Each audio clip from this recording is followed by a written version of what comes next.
Live from the return of podcasting, you are listening to Techies Talking Tech Tonight, colloquially known as T4. I'm your host, Trey Comstock, and today is May 14th, 2014. Could also be March if you're listening Could also to be this March in if you're listening to this in March. With me is our gaming editor, Stephen Doss. Yes, I am. And executive editor, Jimmy Principe. Hello, Internet. Hello. So this is the show where we talk about stuff on the internet. Sometimes it's tech, sometimes it's wrestling. Once we talked about Applebee's. That was fun. Chili's once, that was fun. I haven't went to Chili's in a while. Yeah, I probably since we talked about Chili's, I haven't been back. You probably can confirm that. Yeah. We pushed the bounds of copyright infringement with various soundboards. Yeah. Remember, as long as it's less than 30 seconds, we're good, right? Yeah, but at some point you use enough in aggregate. No one is watching, and no one is listening. No one from the RIAA is watching. Exactly. I'm gonna watch this podcast. It's called Techie Tech Tech or Techtosterone. Techtosterone. Yes. There we go. Yes. The manliest podcast about video games ever. Yeah. So It's all just masturbating 12-year-olds playing video games, guys. Isn't it? Yep. That's also true. So, Stephen, speaking of masturbating 12-year-olds, what's new with you? Well, as a masturbating 12-year-old. Oh, good. That's an awkward segue right there. My nose is huge. I'm going to push this back. Only the most awkward segues. That's right. So, I was talking with Sid the Kid, the producer for Sin Boldly, and also co-host on Text Last Call. Yes, and also a co-host on Text Last Call. About how she has this voice of reason. She has this running app which gives, get this, achievements, and everything has achievements and trophies, and achievements are stupid, and I hate them. I mean, it really is becoming quite a thing. It's like Foursquare. I get an achievement because I drove and I used Waze. It gave my character a hat or some shit like that. Hey, look, I use Waze all the freaking time. Waze is awesome. The I don't need to get achievements for it. I don't need to get achievements for taking a dump at the Applebee's. But also, yes, like, and then checking in saying Steven is taking a dump at Applebee's. That's Foursquare.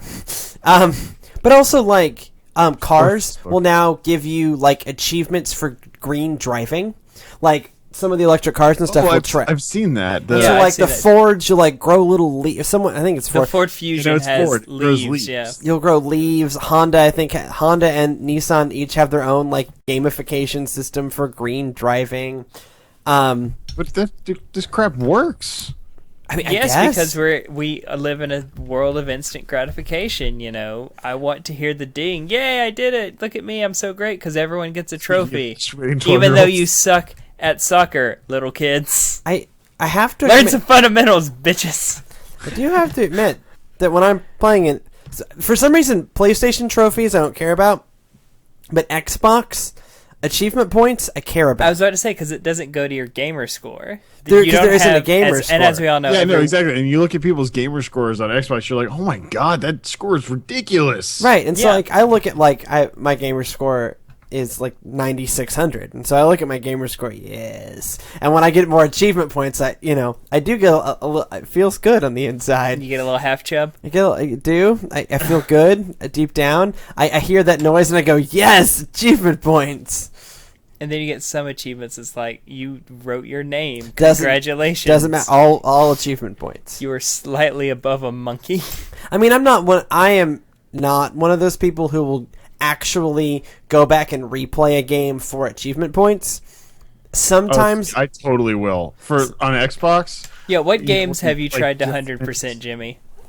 Huh? Just for what games have sucked but you still tried to 100% them? Tried to 100% every game. Every game?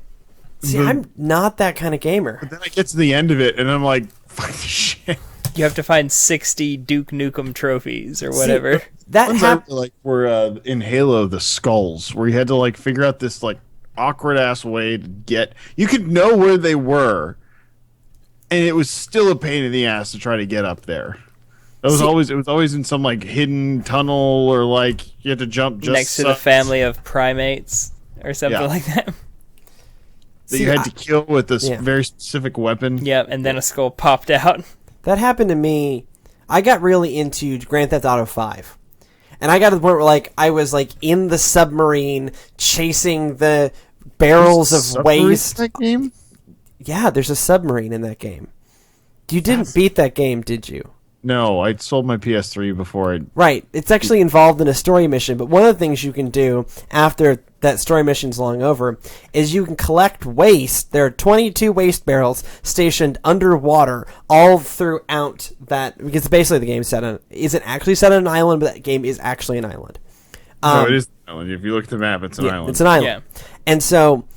And, like, the underwater driving mechanics are terrible. Just awful. And so I sunk hours chasing these little barrels of waste, driving underwater in with the most hateful control schemes for, like, 15 achievement points. But you did it. I did it. That game's so random, it's hard to 100%. Because I'm not going to go back and replay missions. Because for me, what drives me in a game is story. Mm-hmm. And if there are story reasons, or, like, I still want to live in that world, then I might go after some achievement points. Like, I do that in Assassin's Creed. And I did that in Grand Theft Auto. I love the, collecting the feathers or whatever it is. I hate the animus fragments.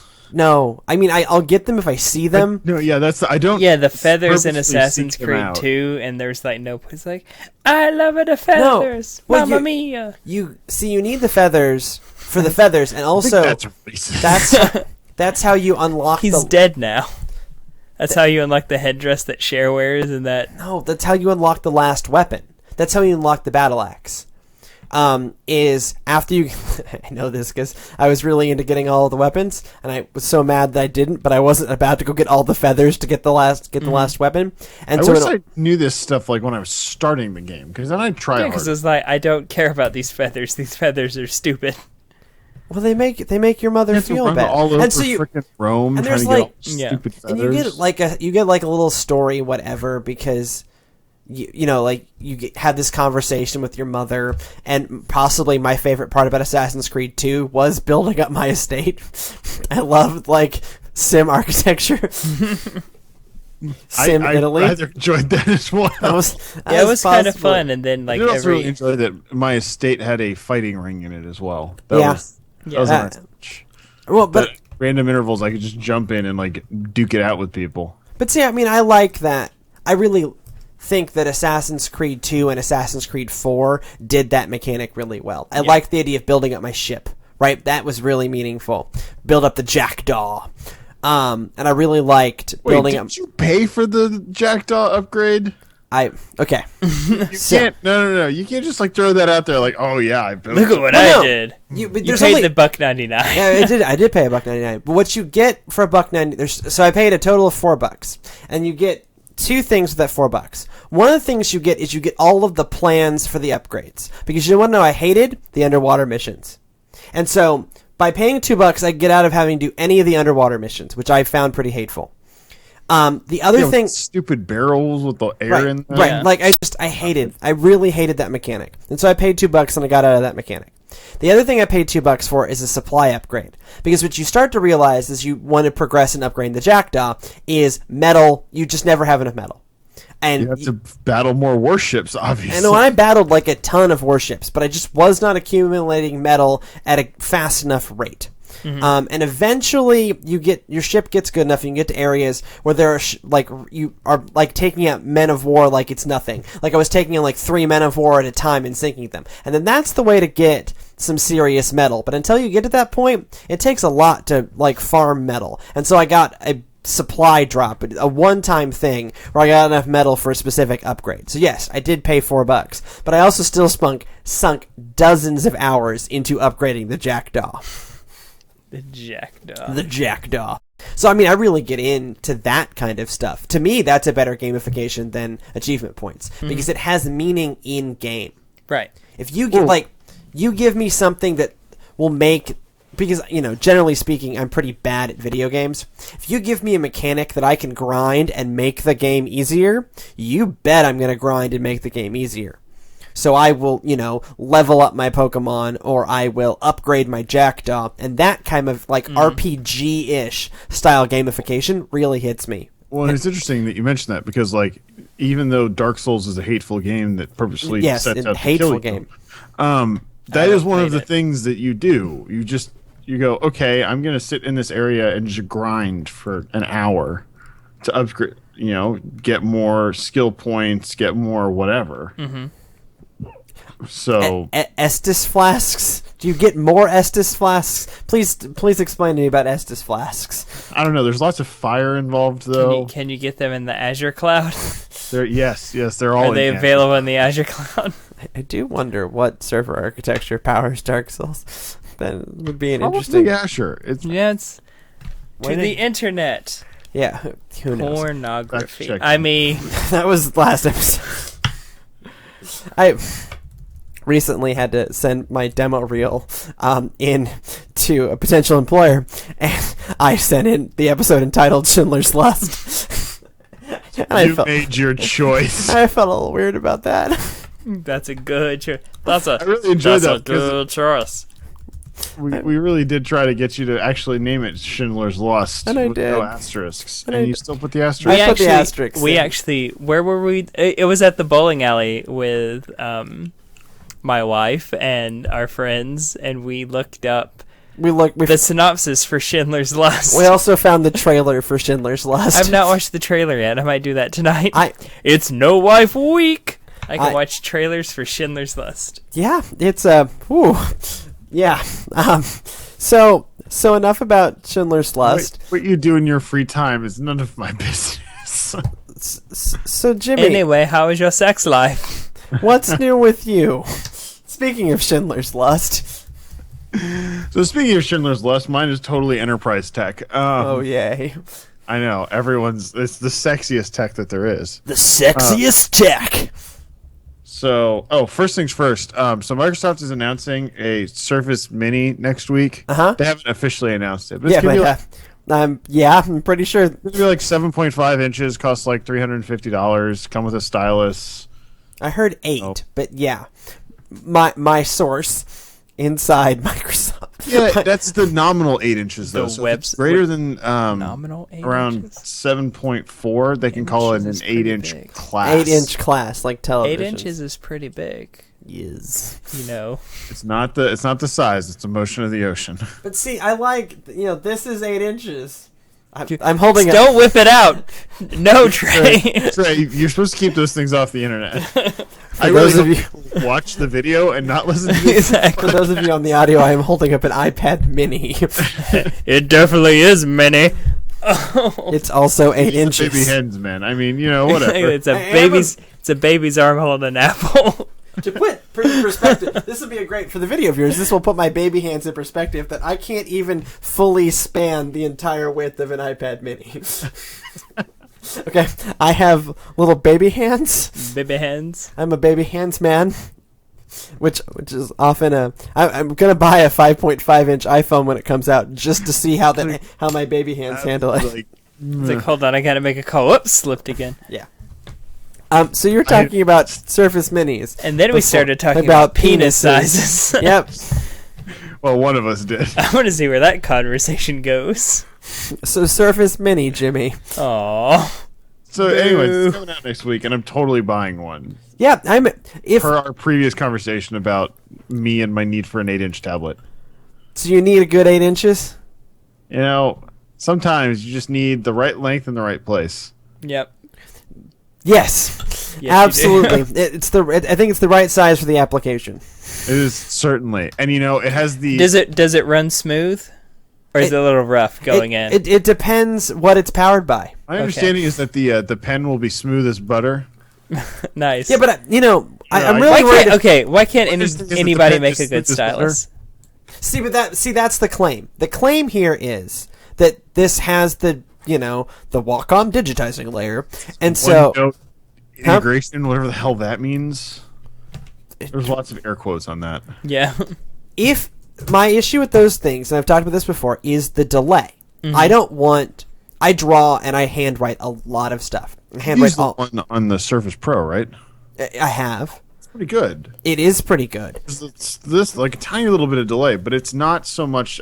as to be unusable. I hand draw and hand write so much stuff that for me, the tactile feel of it is real. The tactile feel of the stylus is really important. And if they can't get that right, I'm not sure I'm going to be interested.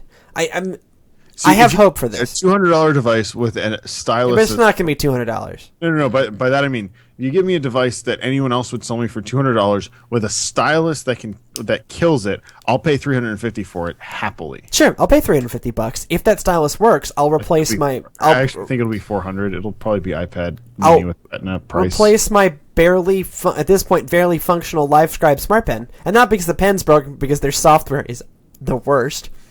And I would gladly replace that in a hot second with something tightly integrated with OneNote, because OneNote works. Mm-hmm. OneNote does work. OneNote has always worked. OneNote's one of those. And now OneNote is on that Microsoft always looks at and goes, "Why don't more people use this thing? It's awesome." Oh, and they've gotten better. Now it's now everywhere. Mm-hmm. They have OneNote for Android, OneNote for iOS, OneNote for Mac. I do actually use OneNote for Android. Right. So, like, if I could have that integrated in, I have a fairly large SkyDrive account, OneDrive account. OneDrive. Hey, soon my brother will be working for the OneDrive team. Yeah, so. it's a good software. Congratulations. Just the name change is dumb. They lost the lawsuit. It's not their fault. You could call it Hyperdrive Meganet. Yep, that what could possibly go wrong with that? That was in the comments box. What should we name this? We should name it One, because that seems to be the branding that they're going for. One Xbox One, OneDrive, One. If you've seen the ads for it, that's the way that they're advertising it. It is one drive to connect all of your devices. One ring, one is the right. loneliest number. I just have too much data for any online storage solution, is what we found out. But that's true. So, Jimmy, what's going on in the enterprise? Yeah, so this fascinating conversation occurred where we have I work for a company of about 30 to 40 people, and we do a lot of heavy 3D graphics and 3D rendering sort of stuff. So very large file sizes. And we have actually the exact same computer basically that I have here in the studio, which is my Falcon Northwest Beauty. But we have the same kind of computers at my office, and they have a terabyte hard drive in them standard. So you have all this storage on your computer. Well, our server actually only has a 1.5 terabyte worth of storage. What? Yeah, our entire server for our entire company, which houses all of the files and all of the everything, except for our Exchange is hosted off-site. By Microsoft or by another provider? This is really getting into the minutia. I think it's hosted by Microsoft. So you actually realize what's powering your email, right? Where? Thank you. Go to hell. I just want to make sure that you know that your email is powered by what, Jimmy? Very aware of that. It's Azure. Thank you. You may now proceed. So it's the fascinating thing about this is we've reached this point where we have less than 10% remaining on our server drive. Yeah, no joke. I have a larger amount of storage on my server drive. I looked at our one of the other guys that he's not the IT guy, but he's the guy that they always say, we have this IT problem, so here, fix it, or give us a suggestion of what we should do. And he was talking to me about it. I said, storage is cheap. Do you want me to buy you a Western Digital NAS drive for $200 for $200 4 terabyte for the 4 terabyte? Yeah, I was just pricing those yesterday. It's the executive black drives. I think they have so the red drive that's how much the red drive costs. Yep. The executive drive is twice that. Sure, get that one. Whatever, $400. Whatever, $400 done like that. $100 a terabyte. 4 terabytes. You've now more than doubled your server space. You're good to go. No, apparently the problem is that because we still use magnetic tape backups, which is not all that uncommon. Which, let's be clear, is not all that uncommon in the enterprise. But not only that, we keep 2 weeks of magnetic storage backups. That makes sense. Okay, I still don't see the problem here. It takes too long to write the magnetic storage if you go over 1.5 terabytes. So if you go up to, say, 2 terabytes, it could end up taking, instead of the 8 hours or whatever it takes now, which is it writes overnight, right? It's taking 9, 10, 12, and soon you'll be at the point where you're at 24 hours to write the drive. So it's just constantly writing. It's just constantly writing, and you can't like. So There's can't you just? I mean, not to sound simplistic, but can't you either get more than one tape drive or a better tape drive?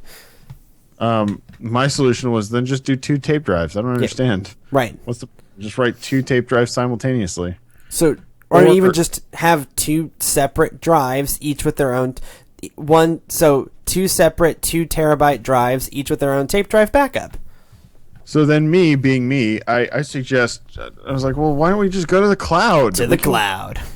Cheap storage, just push through internet to cloud, and just. I don't understand. You can't play your Alanis Morissette cassettes on a cloud. It's same technology. You have to play it on tape. Different. Remember those Jazz drives? Do you remember a Yaz drive? Yes. It's basically like a Yaz drive. If a Yaz drive grew I up, understand it was more like an 8-track. I mean, they're all basically the same idea. It's magnetic You tape could storage. also play Presidents of the United States of America on there too. And the Clash, but that. I mean, I did actually have a Yaz drive with some Clash music on it. We had an 8-track with Electric Light Orchestra's High Infidelity. Nice. And Boston. Did So- you know that all Boston songs sound the same? Think about it. So do all Nickelback songs. And Nickelback and Creed both. For Springsteen in that. Yeah, that's true. He's not quite as Glory.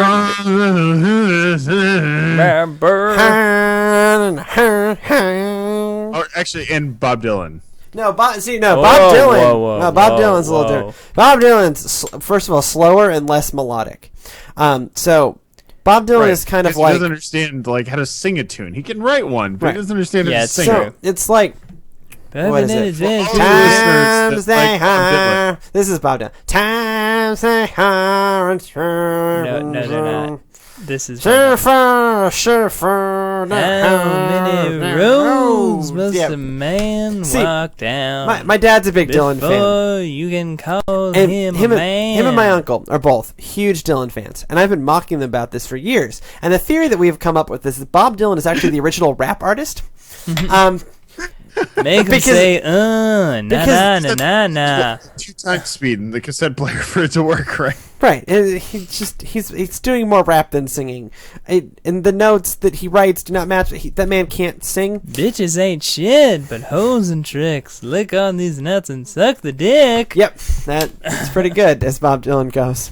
So what is the actual IT solution to this problem, Jimmy? Bob Dylan singing bitches ain't This shit. problem is delete stuff off of the server.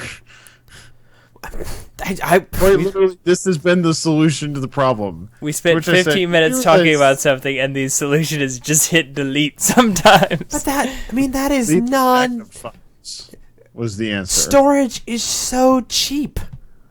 I mean, My just response was, why are we... I understand that we need a 2-week backup just for like yeah Yeah. archival legal reasons, if anything else. But like, so first off, you need a RAID. If you're trying to protect against single point failure, you need a RAID configuration. I think we have that, but Sure, probably. now you need 2 drives, whatever. So now throw $1,000 at it, problem solved. 4 terabytes done. But these tape writers can't be that expensive. I actually, honestly, have I honestly no have no idea. But so we either need another one of those, or I feel like this is people just going, well, I don't understand. We haven't had a problem with it before. Why do we? I was told with confidence by our controller that, well, but we have 2 T1 lines running in here. We're getting 3 megabits per second balanced load. Okay, so tape drives are kind of expensive, as it turns out. It's because only the enterprise uses them. Well, yeah, and so they're priced for enterprise. By 2, and that's what they're probably actually worth. So a 6 gigabyte a second quantum 3 terabyte tape drive is like $1,700. So I got a question.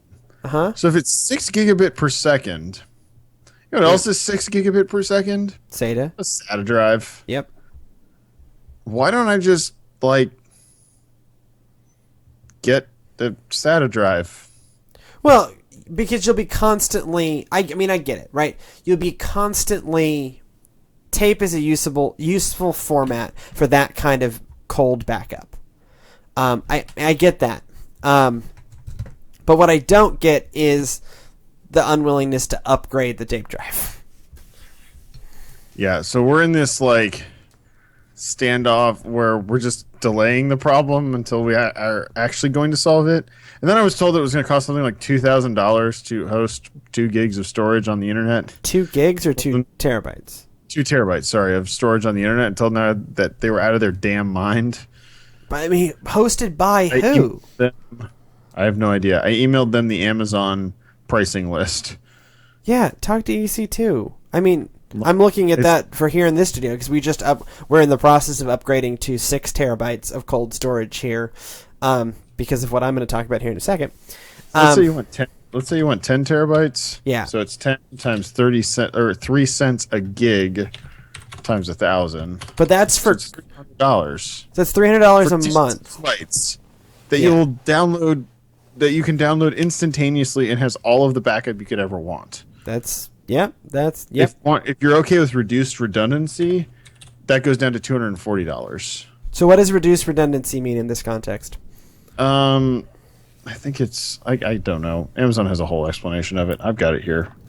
Reduced redundancy storage is I don't know. It's not really obvious.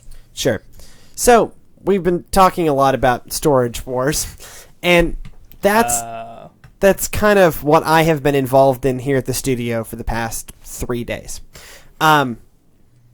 So that's what's new with me is Linux sucks. I'm throwing it down. Linux is so user-friendly now. I'm throwing it down. Linux sucks. Linux is still that kludgy, only for nerds OS that it has always been, even if they've put a pretty skin on Ubuntu. And even if Android runs on Linux, I still say Android is for nerds. Hey, it's for nerds. You're probably right. I am right. Look at what Samsung does to Android to make it usable for the average consumer. They skin the crap out of it. They give you buttons so you can put it in grandparent friendly mode or whatever. So I have been up until Tuesday when everything died. We have been running everything in the studio off of a 3 terabyte network attached storage drive that I built myself. 2 years ago? Year and a half ago? We built. Yeah. How much screwdriver time did you put in on that thing? I don't remember. Not any. You did help fund. You did help fund it. Jimmy helped fund, and I built. Is that better? Better. I'll take that. That's acceptable. And Jimmy did assist in configuring. Does that you feel better? I feel better. I feel more involved. Okay. We Thank you.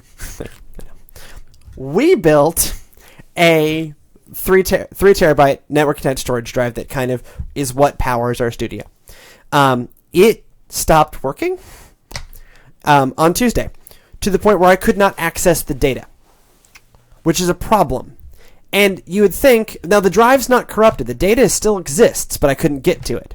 Now you'd think, wouldn't you, okay, just take the drive out of the NAS, stick it in an enclosure, and hook it up to one of our PCs and transfer the data off. No problem. Good theory. Nope. See, the software we used a Linux disk format called FreeBSD, which is a distro of Linux, that is unreadable by Mac and PC. So what I ended up doing, step 1, is I went to Office Depot and I bought a machine. I bought a piece of junk HP desktop. And I installed FreeBSD on it, because I figure, okay, that way I can read the drive. Do you want to know what FreeBSD doesn't have? A graphical user interface. Oh, come on. GUIs are so the 90s. It's just a command prompt, which I could not navigate. I mean, I read through the whole handbook. I could not navigate it to copy a drive. So then I installed the most user-friendly distro of Linux that isn't Android. I installed Ubuntu, right? Has a graphical user interface, researched it's supposed to read FreeBSD, salvation all my problems. I still spent 3 hours on Linux user forums trying to figure out what command line code to enter into this supposedly graphical user interface in order to get it to mount the damn drive. And then share it on the internet. Do you want to know how long it took me to share a drive on the network in an OS X? Guess. About how long it would take me to share a drive on OS X. Oh, it takes like 2 seconds. And on Windows? Yeah, on Windows, how long does it take to share a drive over your home network? About 20 seconds. Yeah, a couple seconds. You gotta set up like a... No, that's not true. It takes about 5 minutes. You have to set up like a work group and... Well, I mean, let's assume it's already hooked up to a network. If it's already hooked up, it's all you not gotta gonna do is take just that click long. share. Just click Yeah, share. if you already have the network set up to do it, the 2 seconds. You know how long it took me to do that on the user-friendly, ready for prime time version of Linux? 2 hours. Because you have to install Samba, which is no longer built in by default. And Wait, they took that out? They took that out. And even when you install Samba now in Ubuntu 14.4 doesn't show up in your list of... What's 14.4 called? I don't know. I honestly don't even care.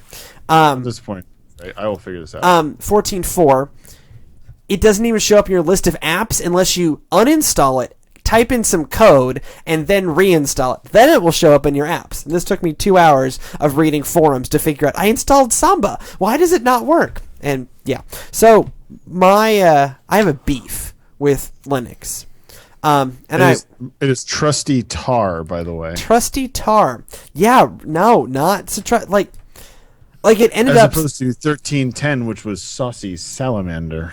Look, I mean, fundamentally it has solved my problem, but not without way too much effort. That thing is just still not ready for consumers. It's just not. I mean, it's the way Android was 2 years ago, where I looked at that thing, 2.5, and I looked at that thing and went, it's just not ready yet.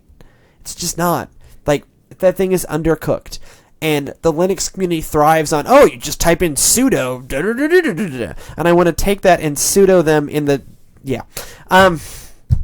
So on that note, we should probably get out of here. Shove the sudo where the sun don't shine. Shove the sudo where the shove don't. Shove don't shine. That is a good... That's a show title. Shove the sudo where the sun. Okay. Did Sex NATO ever become a... No, Sex NATO. Hashtag Sex NATO has not become either a hashtag or a show title yet. But if you want to contact us or feedback the show, podcast at techslastcall.com, twitter.com hashtag SexNATO, facebook.com /techslastcall, pinterest.com /techslastcall, All aboard the Sex NATO train. At techslastcall on the Twitter. Train ain't got no brakes.